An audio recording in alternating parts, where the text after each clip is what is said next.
pick up on, or the Minister responding will pick up on that point.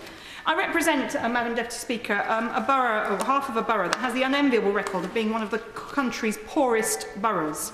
Around 45% of children in my constituency of Hackney South and Shoreditch live in households that are in out-of-work households or in work households where the income is below 60% of the average nationally. That compares with 22% in the UK as a whole, according to 2009 figures. And 1 in 5 of my constituents is under 16. So these two changes that the government is introducing have a very big impact on a very large number of people in my constituency, the youngest, the children who need the support, and of course their parents as well. Anything that hits children affects Hackney particularly hard, and we shouldn't forget, when we're talking about the impact on young people and their life chances and their opportunities, the impact that that has on the wider population. Because, Madam Deputy Speaker, it's my constituents who will be paying the pensions of the older population of the rest of the country in time to come. It's my constituents who will be creating the jobs that will pay for this country in time to come. And I think we need to make sure that we give them a bit more respect than this government currently does.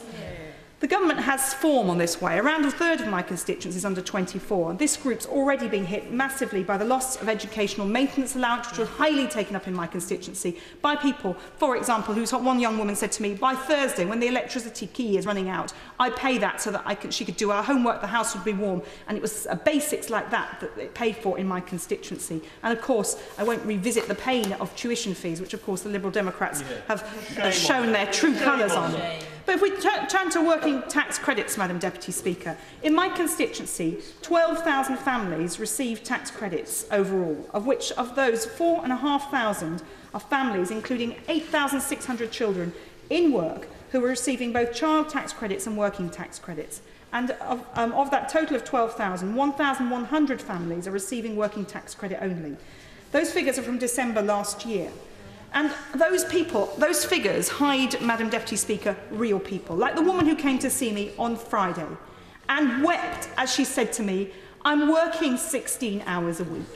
I want to work more, but I cannot find the hours. And she is going to lose over £300 a month as a result of the government's changes. She has 1 month to find 8 hours of extra work. Where, Madam Deputy Speaker, is she going to find that at her level of income? And if you look at school support staff, and this isn't a related issue, which I am digging into more, but I've had a number of reports from primary schools in my constituency where staff of low-grade staff working 10 or 11 hours a week have been told by the job centre they need to increase their hours to 16 hours because that gets them off some statistic that the department is gathering about part-time work.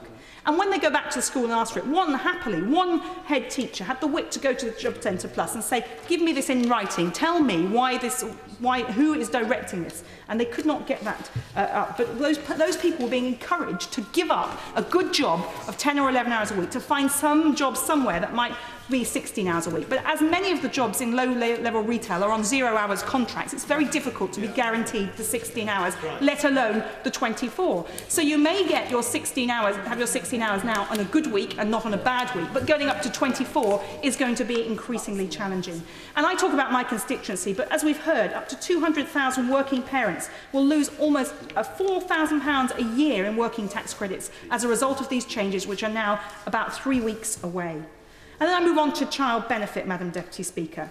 In London, we know childcare costs are very high, and many of my constituents on good incomes find it unaffordable to work. Their childcare would cost more than quite generous full-time earnings. So many have made the understandable decision to opt for one of the couple to stay at home and look after the child. And the Minister's answer was, of course, unregulate the childcare, make it cheaper. Well, I think that is a retrograde step. But their reward for looking after, as the government talks about being family-friendly, wanting to support the family unit of 2 parents with children, and their reward for doing what the government seems to profess is a cut in child benefit.